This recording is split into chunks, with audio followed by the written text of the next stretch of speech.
Hello guys, ideal coaching classes में आपका स्वागत है। आज का जो टॉपिक है वो कल के टॉपिक के आगे के टॉपिक में बता रहा हूँ आपको।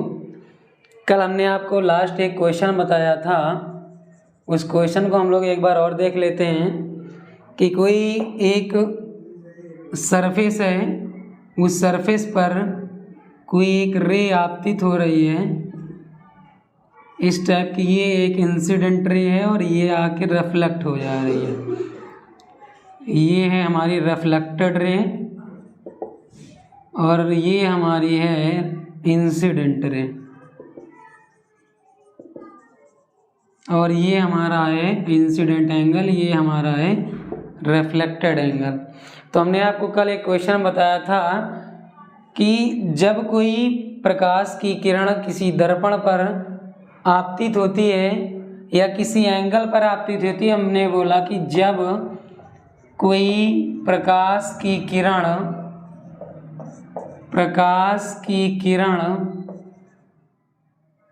40 डिग्री पर आपतित होती है तो उत्पन्न विचलन क्या होगा।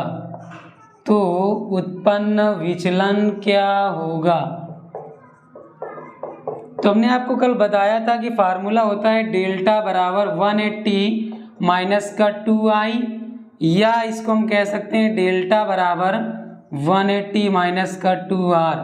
i हमारा होता है इंसिडेंट एंगल, r हमारा होता है रिफ्लेक्टेड एंगल। तो आपको ये जो आपतित हो रही है एंगल दिया है आपतन कोण, यानी कि i की वैल्यू जो दी गई है वो आपकी 40 डिग्री दी गई है।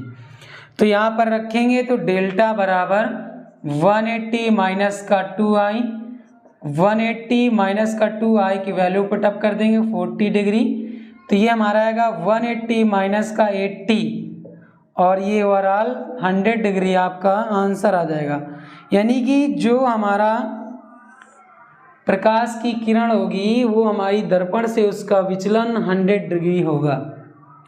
अब इसी में आपका एक क्वेश्चन और बनता है, इसमें बोल रहा है कि जब कोई प्रकाश की किरण 40 डिग्री पर आपतित होती है तो इसका मीन्स ये कि वो दर्पण पर 40 डिग्री पर आपतित होती है। इसके अलावा एक कोई दूसरा क्वेश्चन है, इसमें दर्पण पर आपतित होती है। बाकी एक जो क्वेश्चन है उसमें बोलेगा कि जब कोई प्रकाश किरण या यदि कोई प्रकाश की किरण दर्पण की तल से आपतित होती है, तो वहां पर केस दूसरा बनेगा। वहां एक क्वेश्चन है आपका, यदि कोई प्रकाश की किरण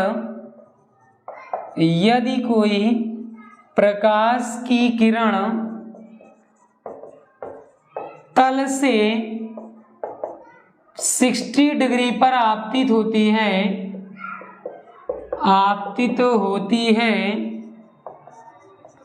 तो उत्पन्न विचलन क्या होगा।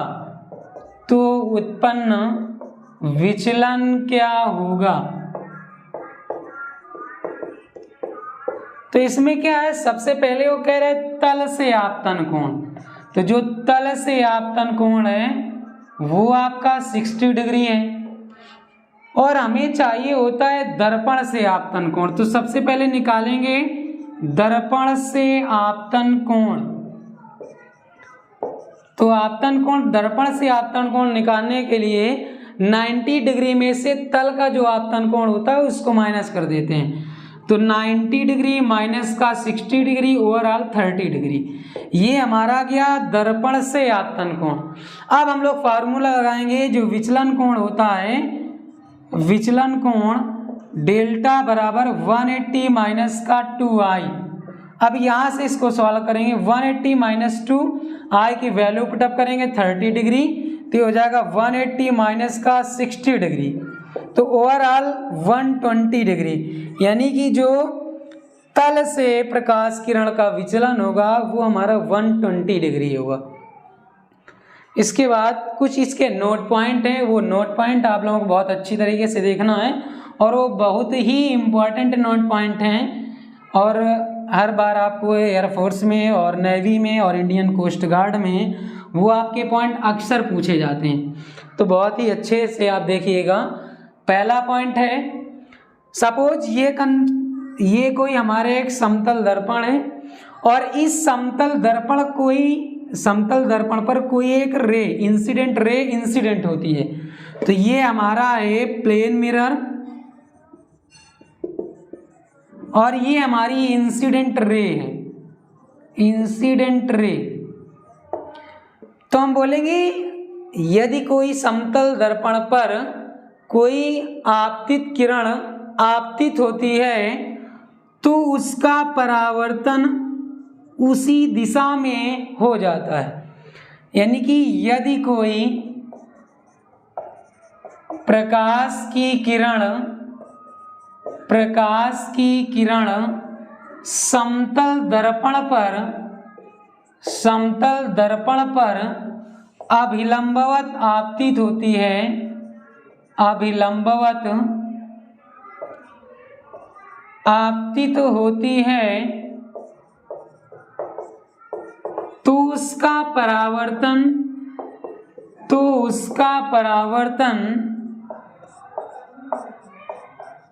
शून्य होता है।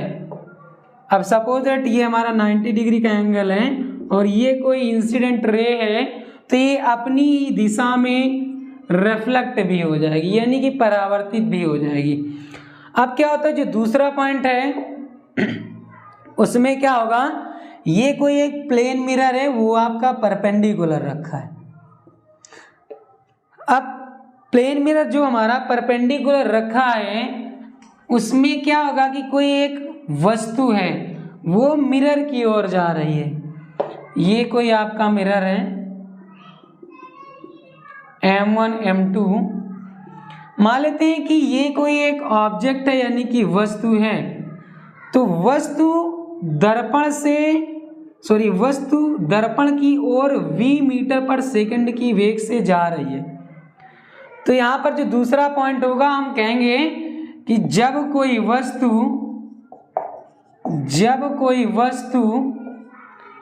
दर्पण की ओर v वेग से चलती है या v मीटर पर सेकंड के वेग से चलती है,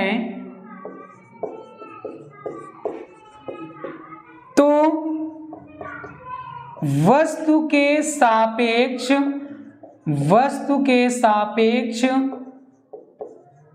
प्रतिबिंब का वेग ये हमारा होता है 2 टाइम्स, यानी कि 2v हो जाएगा। जब हम वस्तु के सापेक्ष देखेंगे तो हमारा 2v हो जाएगा, और यदि दर्पण के सापेक्ष देखेंगे, इसी में ये हमारा पहला पॉइंट हो जाएगा, ये पॉइंट पहला हो जाएगा। और सेकंड पॉइंट यहाँ पर बोलेंगे दर्पण के सापेक्ष प्रतिबिंब का वेग ये हमारा जो वस्तु का वेग होता है वही वेग रहता है।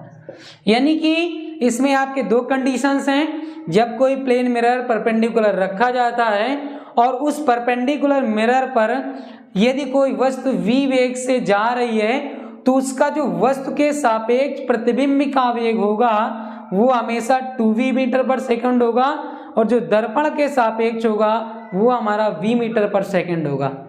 अब इसी पर आधारित हम लोग एक क्वेश्चन देखते हैं। मान लेते हैं क्वेश्चन आपको दिया गया है कि यदि कोई वस्तु या एक आदमी दर्पण की ओर 40 मीटर पर सेकंड की वेग से जा रहा है। यदि कोई एक आदमी, क्वेश्चन आपका है, यदि कोई एक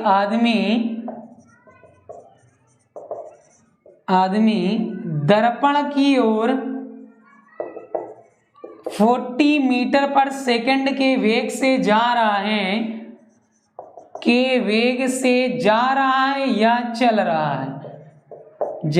है या चल रहा है, तो उसके प्रतिबिंब का वेग क्या होगा? तो उसके प्रतिबिंब का वेग क्या होगा?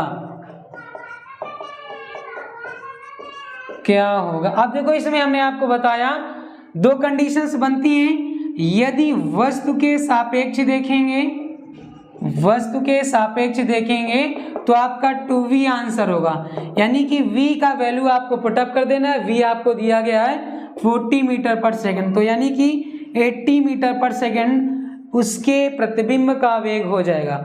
और यदि यही आपसे पूछा जाए कि दर्पण के सापेक्ष क्या होगा, दर्पण के सापेक्ष जो प्रतिबिंब का वेग होगा वो वही रहेगा जो उसके द्वारा वेग तय किया गया है, वेग चला गया है। तो v हमारा क्या है 40 मीटर पर सेकेंड। तो इसमें क्या है, आपके पास कंडीशंस हैं, वस्तु के सापेक्ष पूछा जाएगा तो 2 टाइम्स v हो जाएगा, और यदि दर्पण के सापेक्ष पूछा जाएगा तो जो दिया गया था वेग वही वेग आपको देना होगा आंसर। इसके बाद हम लोग देखते हैं गोलीय दर्पण। गोलीय दर्पण जैसा कि उसका नाम है, गोलीय एक कोई कांच का खोखला गोला होता है और उसी का एक भाग होता है, वही कहलाता है गोलीय दर्पण। तो मान लेते हैं ये कोई एक हॉलो स्फीयर है, ये हम मान लेते हैं कोई एक हॉलो स्फीयर है,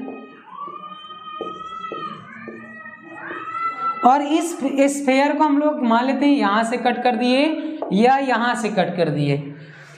तो गोलीय दर्पण की डिफिनीशन हो जाएगी कि कांच के खोखले गोले का काटा गया वह भाग जिसका कि दर्पण एक भाग होता है। गोलीय दर्पण यानी कि जो कांच का खोखला गोला होता है, कांच के खोखले गोले का काटा गया भाग, गोले का काटा गया भाग गोलीय दर्पण कहलाता है। अब देखो यहाँ पर दर्पण दो प्रकार के आ जाएंगे, एक अवतल दर्पण, एक उत्तल दर्पण। तो पहला जो हमारा दर्पण है वो होता है अवतल दर्पण, यानी कि कॉनकेव मिरर, कॉनकेव मिरर। और जो इसका दूसरा पार्ट है वो हमारा होता है उत्तल दर्पण, यानी कि कॉन्वेक्स मिरर, कॉनकेव मिरर और कॉन्वेक्स मिरर। जैसा कि इनका नाम है कॉनकेव और कॉन्वेक्स। तो अवतल दर्पण क्या होता है, हम बोल देंगे कि एक ऐसा दर्पण, अवतल दर्पण की ये ऐसा दर्पण जिसका जो उभरा हुआ तल होता है वो होता है हमारा पॉलिश्ड सरफेस, यानी कि ये वाला पार्ट होता है पॉलिश्ड सरफेस, और जो अंदर वाला भाग होता है भीतरी भाग इंटरनल पार्ट वो हमारा होता है रिफ्लेक्टेड सरफेस, रिफ्लेक्टेड सरफेस। मान लेते हैं ये M1 M2 एक कोई अवतल दर्पण है, तो हम इसके डिफिनीशंस बना देंगे कि एक ऐसा दर्पण जिसका उभरा हुआ तल पॉलिशदार तल तथा अंदर का तल या भीतरी तल परावर्तक तल होता है, और ये हमारा कहलाता है कॉनकेव मिरर, कॉनकेव मिरर।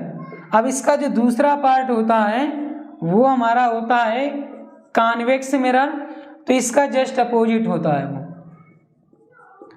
ये हमारा हो गया M1 M2 एक कॉन्वेक्स मिरर। तो इसमें क्या है, ये हमारा जो है वो है हमारा रिफ्लेक्टिंग सरफेस, रिफ्लेक्टिंग या रिफ्लेक्टेड सरफेस, और अंदर वाला पार्ट है ये हमारा पॉलिश्ड सरफेस है, पॉलिश्ड सरफेस। तो इसमें ये कहेंगे कि एक ऐसा दर्पण जिसका भीतरी तल पॉलिशदार तथा बाहरी तल परावर्तक तल होता है उत्तल दर्पण कहलाता है।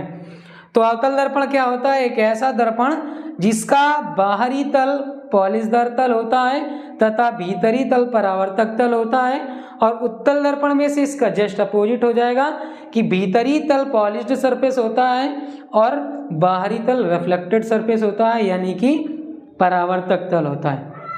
अब देखो जो हमारा अवतल दर्पण होता है वो हमेशा प्रतिबिंब जो बनाता है वो वास्तविक बनाता है और सदैव उल्टा बनाता है। ये हमारी जो अवतल दर्पण की पहचान है, ये दो चीजें इसमें फिक्स होती हैं। पहली तो प्रतिबिंब का उल्टा बनना, दूसरा वास्तविक बनना। तो पहला जो अवतल दर्पण है हमारा, अवतल दर्पण कॉनकेव मिरर, तो इसमें से जो वस्तु का इमेज होता है जो ऑब्जेक्ट का इमेज होता है वो सदैव वास्तविक बनता है। इसके बाद उल्टा बनता है। बाकी जो कंडीशंस डिपेंड करती है वो मैटर करता है आपको ऑब्जेक्ट कहाँ रखा गया है। बाकी ये दो कंडीशंस वास्तविक और उल्टा, ये अवतल दर्पण की पहचान होती है। और इसके बाद जो दूसरा दर्पण है उत्तल दर्पण। उत्तल दर्पण यानी कि कॉन्वेक्स मिरर। तो कॉन्वेक्स मिरर में क्या होगा आपका, इसमें क्या जो वस्तु का प्रतिबिंब हमेशा बनता है वो आभासी तथा सीधा बनता है। अब तीसरी स्थिति डिपेंड करेगा वस्तु कहाँ रखी गई है, तो वस्तु के अकॉर्डिंग छोटा और बड़ा बनता है। बट यदि अवतल दर्पण देखा जाएगा तो इसमें दो विशेषता, एक तो वास्तविक प्रतिबिंब बनाएगा और दूसरा उल्टा बनाएगा। और जो हमारा उत्तल दर्पण होता है वो सदैव आभासी और सीधा प्रतिबिंब बनाता है। इसके बाद जो अवतल दर्पण है, इस दर्पण को हम लोग ये भी बोलते हैं, अवतल दर्पण जो होता है हमारा, उसकी जितनी भी प्रॉपर्टी होती है वो उत्तल लेंस से मैच करती हैं, उत्तल लेंस से। यानी कि ये हमारा कॉनकेव मिरर है, कॉनकेव मिरर, और ये हमारा है कॉन्वेक्स लेंस। यानी कि जो अवतल दर्पण की प्रॉपर्टीज होती है वही सारी प्रॉपर्टी उत्तल लेंस की होती है। और यहाँ पर जो उत्तल दर्पण की प्रॉपर्टी होती हैं, उत्तल दर्पण यानी कि कॉन्वेक्स मिरर, कॉन्वेक्स मिरर, और वो सारी प्रॉपर्टी हमारी अवतल लेंस की होती है। अवतल लेंस यानी कि कॉनकेव लेंस, यानी कि जो भी प्रॉपर्टी अवतल दर्पण की होगी वही प्रॉपर्टी उत्तल लेंस की होगी, और जो प्रॉपर्टी उत्तल दर्पण की होगी वही प्रॉपर्टी हमारी अवतल लेंस की होगी। इसके बाद जो अवतल लेंस होता है इसको हम लोग बोलते हैं अभिसारी, अभिसारी लेंस। यानी कि जो अभिसारी का मीन्स होता है डाइवर्जिंग लेंस, यानी कि कंसर्न करता है किसी भी वस्तु को हम लोगों को सिकोड़ता है। आप अवतल दर्पण को हम बोलते हैं अवतल दर्पण, ये हमारा अभिसारी लेंस होता है या अभिसारी दर्पण भी कहते हैं। और जो उत्तल दर्पण होता है वो हमेशा अपसारी दर्पण कहलाता है, अपसारी दर्पण। अपसारी का मीन्स होता है वस्तुओं को फैलाना, और अभिसारी का मीन्स होता है वस्तुओं को सिकोड़ना, कंसर्न करना।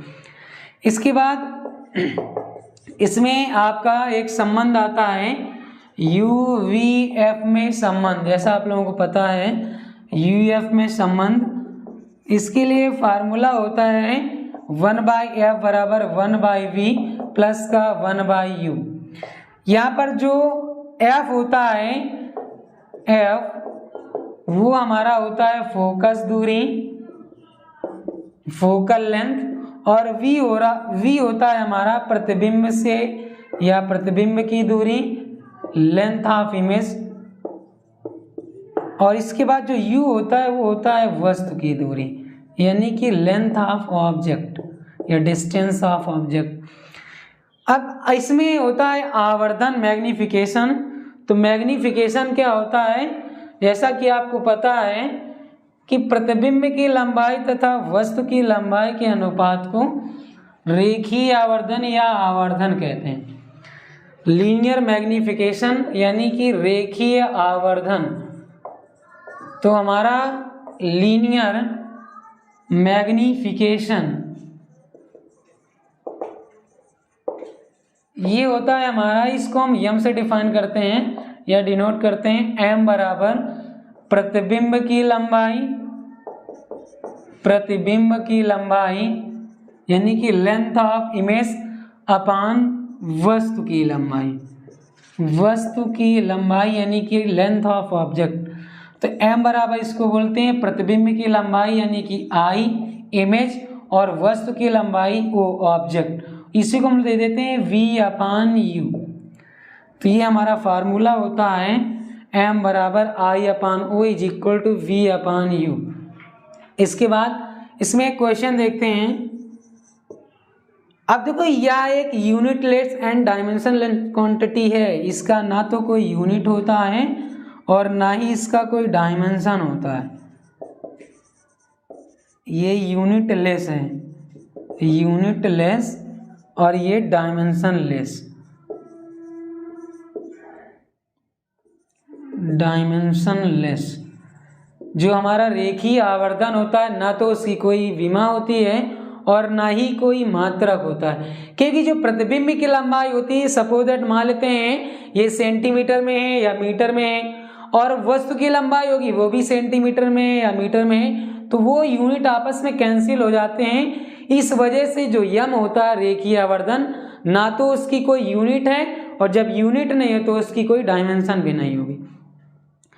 इसके बाद इसमें एक क्वेश्चन देखते हैं। मान लेते हैं कि क्वेश्चन आपसे बोलेंगे यदि किसी वस्तु की, या कहेंगे यदि किसी वस्तु की लंबाई 15 सेंटीमीटर है तथा प्रतिबिंब की लंबाई 20 सेंटीमीटर है। वस्तु की लंबाई आपको दे दी जाए, वस्तु की लंबाई या वस्तु की दूरी वो आपको 15 सेंटीमीटर दे दी जाए, और जो प्रतिबिंब से दूरी है या प्रतिबिंब की लंबाई दूरी है, प्रतिबिंब की लंबाई या दूरी वो आपको दे दी जाए 20 सेंटीमीटर, और आपसे बोला जाए कि इसकी फोकस दूरी क्या होगी, दर्पण से फोकस दूरी क्या होगी, यानी कि आपसे एफ डिफाइन किया जाए।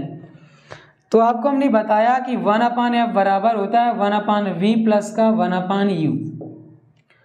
अब आपको दो चीजें याद रखनी है। यदि अवतल दर्पण है, अवतल दर्पण, तो इसमें से आपका जो एफ होता है, वी होता है, जो यू होता है, वो हमेशा सदैव तीनों नेगेटिव होंगे।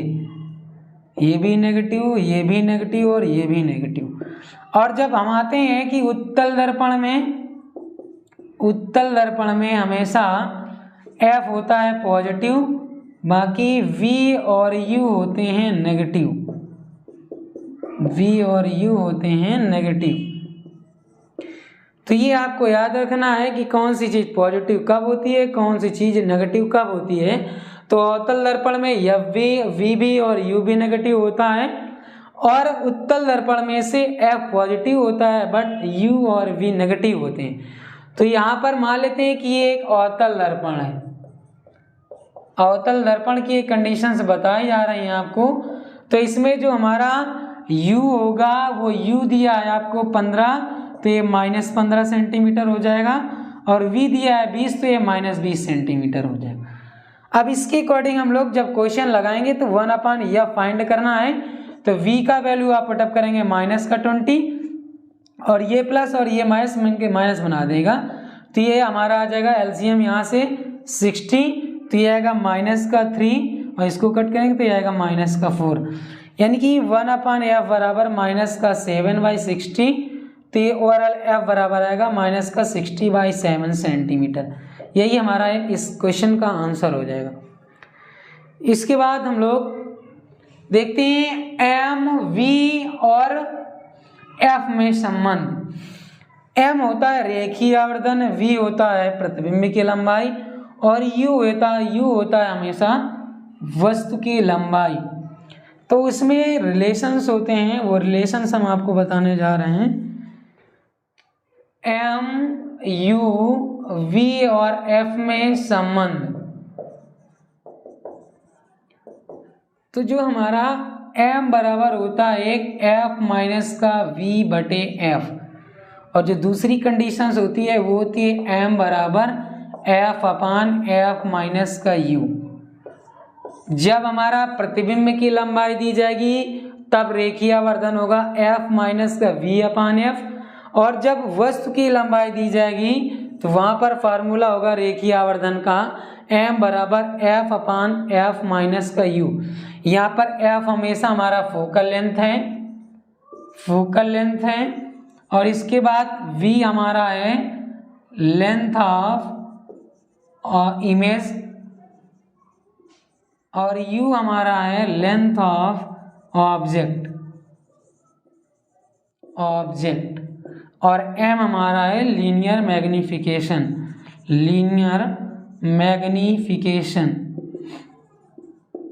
इससे भी कई क्वेश्चन आपके बनते हैं।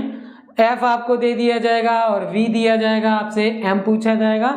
यहाँ पर आपको F दिया सकता है और U दिया जा सकता है, आपको M पूछा जा सकता है। इससे कई प्रकार के क्वेश्चन बनते हैं, बट आपके लिए फार्मूला इंपॉर्टेंट है और कोई भी वैल्यू दी जाएगी तो आप फार्मूले को रख करके आराम से इसको सॉल्व कर सकते हैं।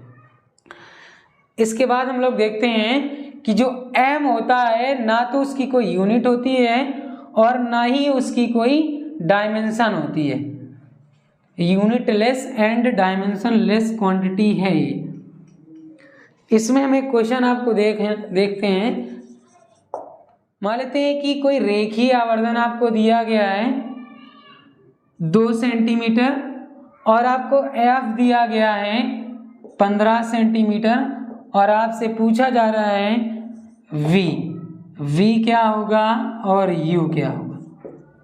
तो जब हम लोग फार्मूला लगाएंगे M बराबर F माइनस का V अपान F, तो इससे हमारा V निकल आएगा। तो M की वैल्यू पुटअप करेंगे 2 यहाँ पर 2 सेंटीमीटर नहीं होगा क्योंकि M जो होता है हमारा unit less and dimension less quantity है। तो ये हमारा M का वैल्यू 2 हो जाएगा और F का वैल्यू हो जाएगा 15 माइनस का V अपान 15। तो इसको क्रॉस मल्टीप्लाई करा देंगे तो ये आएगा 30 बराबर 15 माइनस का V। तो इससे V की वैल्यू हमारी निकल के आ जाएगी, V की वैल्यू इधर निकल के आ जाएगी 15 माइनस का 30 यानी कि माइनस का 15 सेंटीमीटर। अब देखो इससे हमें पता चलता है कि ये जो कंडीशंस है ये हमारे कॉनकेव मिरर में भी हो सकती है और कॉन्वेक्स मिरर में भी हो सकती है क्योंकि V की वैल्यू नेगेटिव दोनों में होती है। इसके बाद अब U फाइंड करना है तो हम फार्मूला लाएंगे M बराबर F अपान F माइनस का U। तो जब M की वैल्यू फाइंड करना है, आपको दी गई M का वैल्यू 2 दिया गया है और F का वैल्यू आपको 15 दिया गया है और U का वैल्यू इससे हम लोग फाइंड कर सकते हैं। तो इसको क्रॉस मल्टीप्लाई कराएंगे तो ये आएगा 30 माइनस का 2U बराबर 15। तो ये आएगा 2U बराबर 30 माइनस का 15 यानी कि U बराबर आएगा 7.5 सेंटीमीटर। देखो इससे हम लोग U की वैल्यू फाइंड कर सकते हैं और V की वैल्यू फाइंड कर सकते हैं। आपका जो टॉपिक है ये आपका जो पहला चैप्टर था प्रकाश का परावर्तन, यहीं पर आपका समाप्त होता है और कल से आपको एक नया टॉपिक स्टार्ट करेंगे जो कि प्रकाश का अपवर्तन होगा। आज यहीं तक, धन्यवाद।